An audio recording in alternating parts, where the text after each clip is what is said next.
আসসালামু আলাইকুম, আপনাদের সবাইকে স্বাগত জানাচ্ছি এখনকার আলোচনা। আপনাদের সঙ্গে আছি আমি সিরাজুল ইসলাম। দর্শক, মার্কিন president Donald Trump Canada $20 billion পণ্যের উপরে 50% ট্যারিফ দিয়েছে। তার মানে কি? এই যে কানাডার সাথে আমেরিকার গোলযোগ, এই গোলযোগটার কারণ কি এবং এর শেকড়টা কোথায়? ডোনাল্ড ট্রাম্প চান কি? শুধু তো ইরান না, আবার ইরানের উপরে এ মুহূর্তে আমেরিকা পৃথিবীর সবচেয়ে কঠোর নিষেধাজ্ঞা দেওয়ার ঘোষণা দিয়েছে। কিন্তু ইরান বলছে কি? ইরান খুব সাবলীলভাবেই বলছে যে এই নিষেধাজ্ঞা টোটালি ব্যর্থ করে দেওয়া হবে এবং আমেরিকা বরং কোণঠাসা হয়ে পড়বে। আসলে আমেরিকা কোণঠাসা হয়ে পড়ার সম্ভাবনা আছে কি না? এপাশে আমেরিকার একজন সিনেটর প্রার্থী রিপাবলিকান দলের, তিনি সরাসরি বলেছেন, আন্তর্জাতিক সব গণমাধ্যমে খবর হয়েছে, টাইমস অফ ইসরায়েলেও খবরটি এসছে। সেটি হচ্ছে মাইক রজার্স নামে একজন সিনেটর প্রার্থী রিপাবলিকান দলের, তিনি বলেছেন আইপ্যাককে যে দয়া করে তোমরা আমার পক্ষে কোনো প্রচারণায় যোগ দিও না, আমার পক্ষে নির্বাচনী প্রচারণা চালিও না। তিনি সরাসরি বলেছেন যে আইপ্যাক আমার পক্ষে নির্বাচনে প্রচারণা চালালে আমার পরাজয়ের সম্ভাবনা অনেক বেশি বেড়ে যাবে। এই পরিস্থিতির কারণ কি এবং কেন এটা হলো? আর সবশেষে আলোচনায় থাকবে মক্কা চুক্তির আদ্যপ্রান্ত, বিশেষ করে ভারত কিভাবে ক্ষতিগ্রস্ত হতে পারে, ইসরায়েল কিভাবে ক্ষতিগ্রস্ত হতে পারে, আর আমেরিকার পরিস্থিতি কি হচ্ছে এই মক্কা চুক্তির মাধ্যমে, এর মোটামুটি একটা আদ্যপ্রান্ত আলোচনা করার চেষ্টা করব। সুপ্রিয় দর্শক, আপনারা সবাই আশা করি শেষ পর্যন্ত সঙ্গে থাকবেন। আর ভিডিও ভালো লাগলে লাইক, কমেন্ট, শেয়ার করবেন এবং চ্যানেলটি সাবস্ক্রাইব করে সাথেই থাকবেন।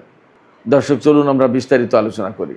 দর্শক, প্রথমেই কানাডার প্রসঙ্গ তুলেছিলাম। কানাডা এবং আমেরিকার মধ্যকার যে বাণিজ্য যুদ্ধ, এই প্রসঙ্গটা মূলত প্রথমে টেনেছি আমি এই কারণে যে একই রকমের বাণিজ্য যুদ্ধ চীনের সাথে আছে আমেরিকার, একই রকমের বাণিজ্য যুদ্ধ ভারতের সাথে আছে, বিভিন্ন দেশের সাথে আছে। কানাডা আর আমেরিকা মোটামুটি বলা যায় যে তারা এক মার পেটে দুই ভাই, এরকম একটা পরিস্থিতি। এত সম্পর্ক চিরদিন।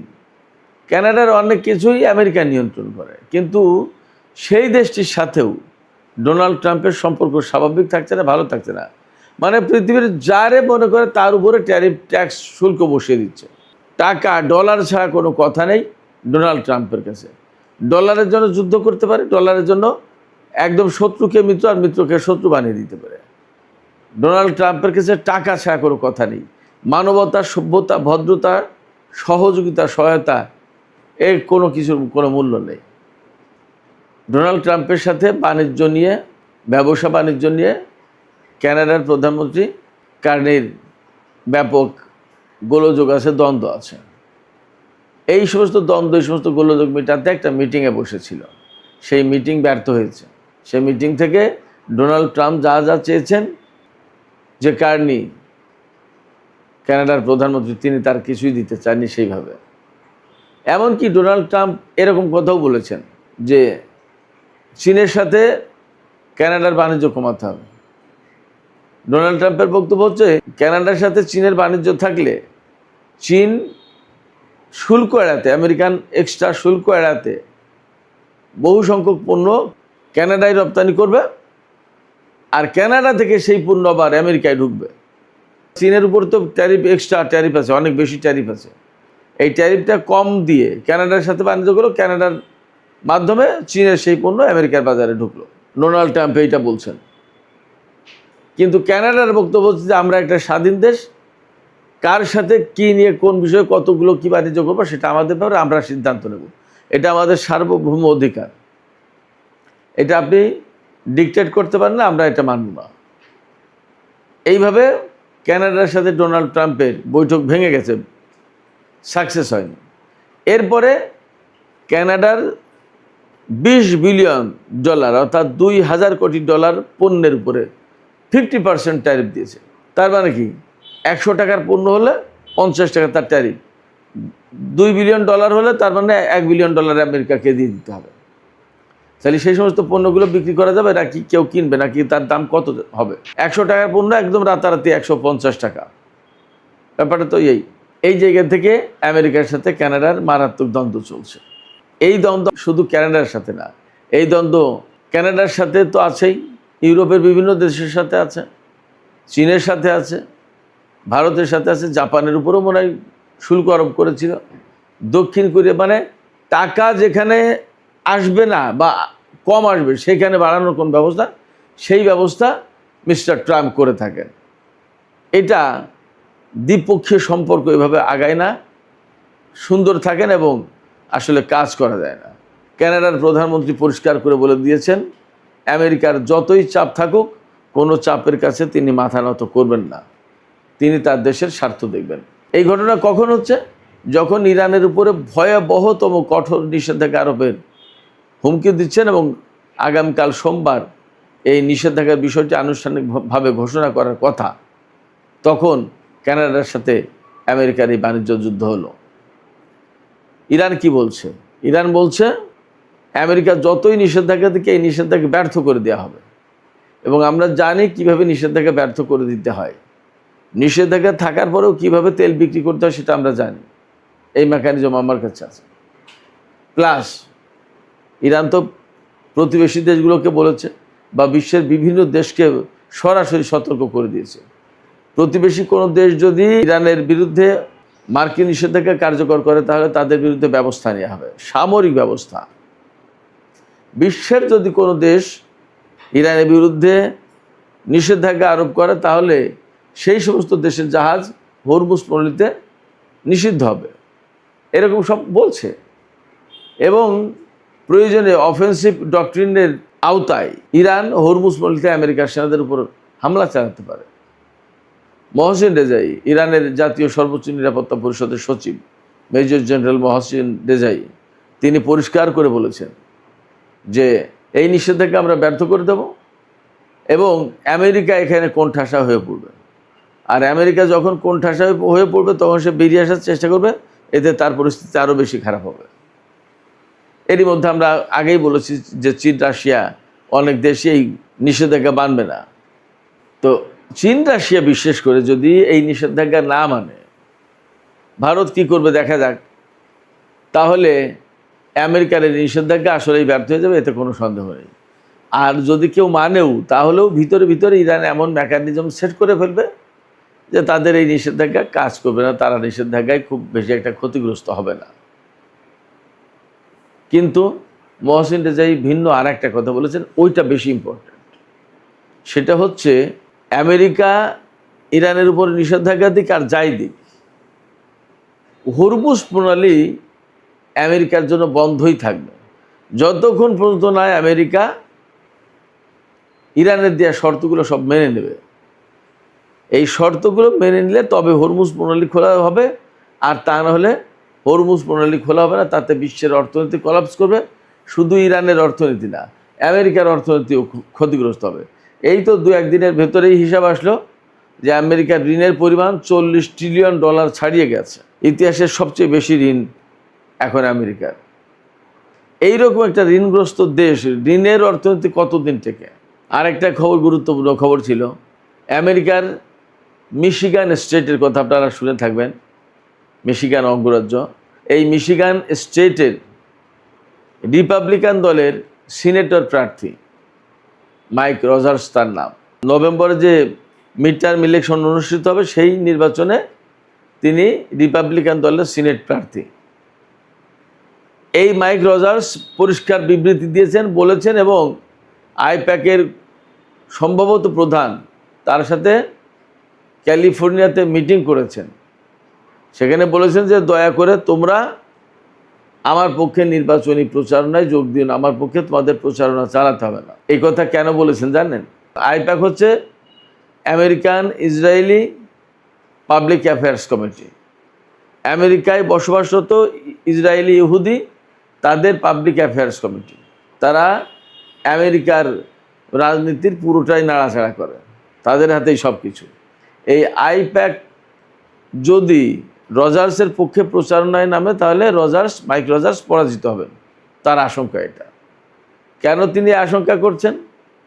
এই আশঙ্কা তিনি করছেন এই কারণে, এই মিশিগান স্টেটে যখন ডেমোক্র্যাট দলের প্রাইমারি হয়েছে, প্রাইমারি তো বোঝেন, আমেরিকায় যে নির্বাচন হয়, তো দলের কোন প্রার্থী, অনেক প্রার্থী তো থাকে, কোন প্রার্থী অরিজিনাল প্রার্থী হবে, মনোনীত হবে, দলের মনোনয়ন পাবে কোন প্রার্থী, এটা দলের প্রেসিডেন্ট ঠিক করে দেন না, ঠিক হয় প্রাইমারির মধ্য দিয়ে।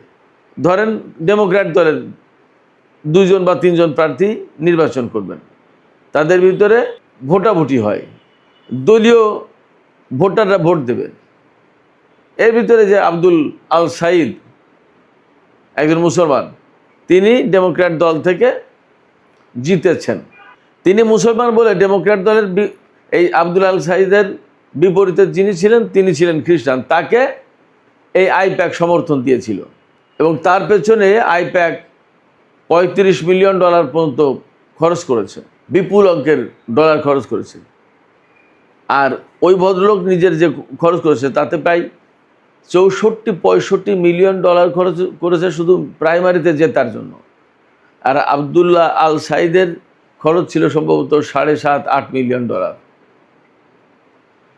এত বিপুল টাকা খরচ করেও আবদুল্লাহ আল সাইদের বিপরীতে তিনি জিততে পারেননি। তার প্রধান কারণ, আইপ্যাক যখন ওই প্রার্থীর পক্ষ নিয়েছে তখন লোকজন বিগড়ে গিয়ে ভোট দিয়েছে আবদুল্লাহ আল সাইদকে। কারণ গাজা মধ্যপ্রাচ্যের যুদ্ধে ইসরায়েলের যে ভূমিকা বা ইহুদিদের যে ভূমিকা, এই ভূমিকাকে আমেরিকার লোকজন পছন্দ করছে না।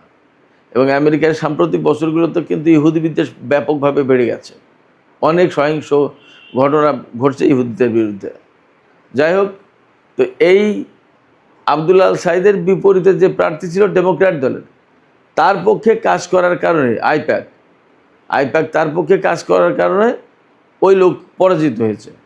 এখন মাইক রজার্স বলছে যে এই নির্বাচনে আইপ্যাক তো আবদুল্লাহ আল সাইদের পক্ষে কাজ করবে না। এই আইপ্যাক যদি এখন রিপাবলিকান দলের মাইক রজার্সের পক্ষে কাজ করে, তো মাইক রজার্স বলছে যে তাহলে আমার হারার সম্ভাবনা বেড়ে যাবে। কারণ ওই যে আইপ্যাক, ইসরায়েলি লবি, তাদেরকে আমেরিকার জনগণ এখন আর পছন্দ করছে না। তাহলে গাজা যুদ্ধ, ইরান বা মধ্যপ্রাচ্যের যে বর্তমান যে সংকট, এই সংকটে আমরা দৃশ্যত হয়তো অন্য কিছু দেখছি, কিন্তু ভেতর থেকে ইসরায়েল, আমেরিকা, আইপ্যাক এই জিনিসগুলো ক্ষয়ে যাচ্ছে, দুর্বল হয়ে যাচ্ছে। সুপ্রিয় দর্শক, সবশেষে মক্কা চুক্তি নিয়ে মোটামুটি একটা আদ্যপান্ত আলোচনা করার চেষ্টা করব। আজকের এই আলোচনায় প্রধানত 3টা বিষয় নিয়ে কথা বলবো। একটা হচ্ছে এই মক্কা চুক্তি থেকে ইসরায়েল কিভাবে ক্ষতিগ্রস্ত হচ্ছে, মক্কা চুক্তি থেকে আমেরিকা কিভাবে ক্ষতিগ্রস্ত হচ্ছে, আর এই মক্কা চুক্তি থেকে ভারত কিভাবে ক্ষতিগ্রস্ত হচ্ছে, এই 3টা বিষয় নিয়ে আমি কথা বলবো। মূলত মক্কা চুক্তিতে ইসরায়েল যেভাবে ক্ষতিগ্রস্ত হচ্ছে, সে একদম সরাসরি যে জায়গায় হিট করেছে সেটা হচ্ছে আব্রাহাম অ্যাকর্ড দিয়ে, আব্রাহাম চুক্তি যেটা ডোনাল্ড ট্রাম্প চালু করেছিল আগেরবার, যে কারণে বাহরাইন এবং সংযুক্ত আরব আমিরাত প্রকাশ্যে ইসরায়েলের সাথে কূটনৈতিক সম্পর্ক স্থাপন করেছিল। সেই আব্রাহাম চুক্তি এখন মার খেয়ে যাওয়ার মুখোমুখি। কারণ এই আব্রাহাম চুক্তির আওতায় সৌদি আরব ইসরায়েলকে স্বীকৃতি দেবে, এটা আশা ছিল এবং এইভাবে কথাবার্তা ছিল। এখন মক্কা চুক্তি যখন হচ্ছে, তখন পাকিস্তান এবং তুরস্ক তারা কিন্তু ইসরায়েলের সাথে সম্পর্ক ওইভাবে করার পক্ষে না। এখন এই জায়গা থেকে আব্রাহাম অ্যাকর্ড যেটা, এটা বেশ ভালো রকমের একটা চ্যালেঞ্জের মুখে পড়বে। এমন একটা ফ্লো উঠেছিল যার কারণে মানে ইসরায়েল ছাড়া কিছু বুঝতে পারছিল না মধ্যপ্রাচ্যের আরব কিছু দেশ। কিন্তু এই মক্কা চুক্তির প্রেক্ষাপটে সেই অবস্থা মনে হয় কেটে যাবে, সেই অবস্থার অবসান ঘটবে। এরই মধ্যে আমরা তার কিছু কিছু নমুনা দেখতে পাচ্ছি। সিরিয়ায় যখন ইসরায়েল তুর্কি অবস্থানে হামলা চালিয়েছে, তখনই কিন্তু তুরস্ক দ্রুত সিরিয়াকে এই জোটে অন্তর্ভুক্ত করার চেষ্টা করছে। তার মানে যখনই সিরিয়ার উপরে হামলা চালাবে ইসরায়েল, তখনই জোটের বাকি সব দেশ ইসরায়েলের বিরুদ্ধে লড়াই করবে। আপাতত পরিকল্পনা, এটা বাস্তবে ভবিষ্যতে কী হয় সেটা পরে দেখব। তাইলে আমরা একদম দৃশ্যমান একটা মারাত্মক ক্ষতির মুখে পড়তে দেখলাম ইসরায়েলকে এই মক্কা চুক্তির কারণে। মক্কা চুক্তি থেকে আমেরিকা কিভাবে ক্ষতিগ্রস্ত হচ্ছে? মক্কা চুক্তি থেকে আমেরিকা ক্ষতিগ্রস্ত হচ্ছে এইভাবে যে যেখানে মধ্যপ্রাচ্যের দেশগুলোকে কয়েক যুগ ধরে আমেরিকা একচেটিয়াভাবে নিরাপত্তা দিয়ে এসেছে, এদের কাছে খেয়াল খুশি মতো অস্ত্র বিক্রি করেছে এবং এদের কাছ থেকে ব্যাপক বিস্তৃত পরিমাণে সুবিধা আদায় করেছে। সেই জায়গায় মক্কা চুক্তি হওয়া মানেই এখানকার নিরাপত্তার ভাগিদার হয়ে যাচ্ছে এই জোটের সদস্য দেশগুলো। এবং আমরা জানতে পারছি যে এই জোটে যোগ দেওয়ার জন্য ইরানকে দাওয়াত দেওয়া হয়েছে।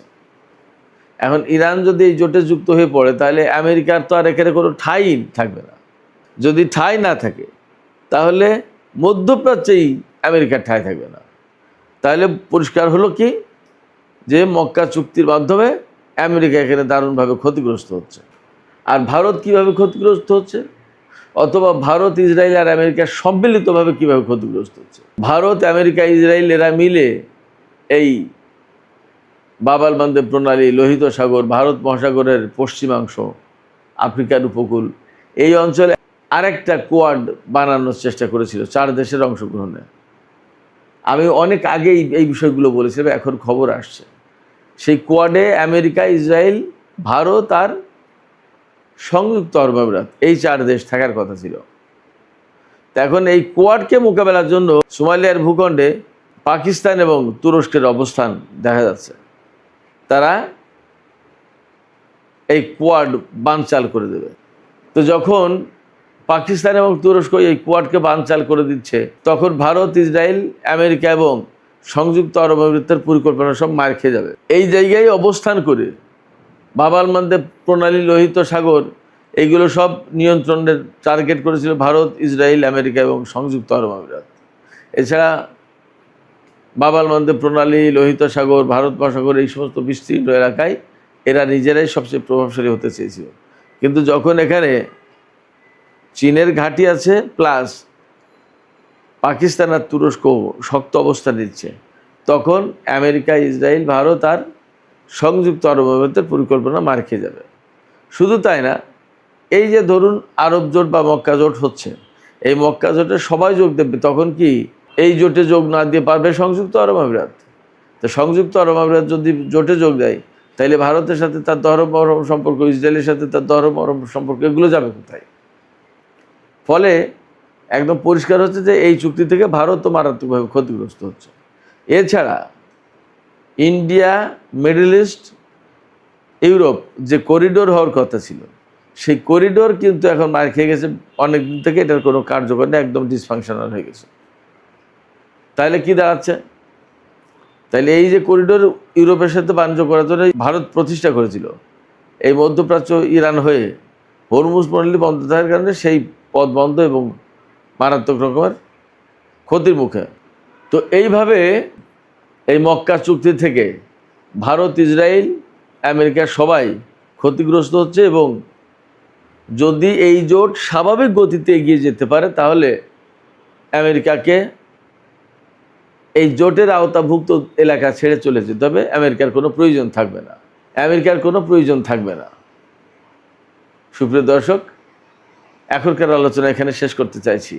আলোচনার শেষে আপনাদের মতামত জানতে চাই।